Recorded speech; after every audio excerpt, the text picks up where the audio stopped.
Hi అండి. సమ్మర్లో అందరూ ఎక్కువగా తినే ఫ్రూట్ ఏదైనా ఉందంటే వాటర్ మిలన్. ఇందులో 96% వాటరే ఉండడం వల్ల డీహైడ్రేషన్ నుంచి కాపాడుతుంది. అయితే ఈ వాటర్ మిలన్ మంచి కలర్ అండ్ టేస్ట్ రావడం కోసము కెమికల్స్ వేసి ఇంజెక్ట్ చేస్తున్నారు అని చెప్పి రీసెంట్గా తమిళనాడు ఇన్స్టెంట్లో తెలిసింది కదా.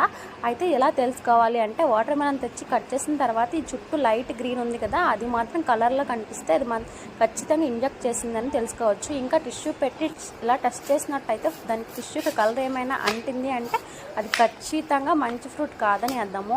ఇంకా వాటర్ మిలన్ కోసము మస్ట్ అండ్ షుడ్గా ఏం చెప్పాలనుకుంటున్నా అంటే వాటర్ మిలన్ని మనం చాలా వరకు సగం తిని మిగిలిన సగం పాడైపోతుందని ఫ్రిడ్జ్లో పెట్టుకుంటాం, కానీ అస్సలు అట్లా ఫ్రిడ్జ్లో పెట్టుకోవద్దు. దానివల్ల ఆ వాటర్ మిలన్పై కట్ చేసిన వాటర్ మిలన్పై చెడు బ్యాక్టీరియా ఫామ్ అవుతుంది. దీనివల్ల అస్సలు హెల్త్కి మంచిది కాదు. వాటర్ మిలన్ని ఎప్పుడు రూమ్ టెంపరేచర్లోనే పెట్టి 1 డేలో కంప్లీట్ చేయడానికి చూడండి. ఇంకా నా వీడియో నచ్చితే లైక్ చేసి మన ఛానల్ని సబ్స్క్రైబ్ చేసుకోండి.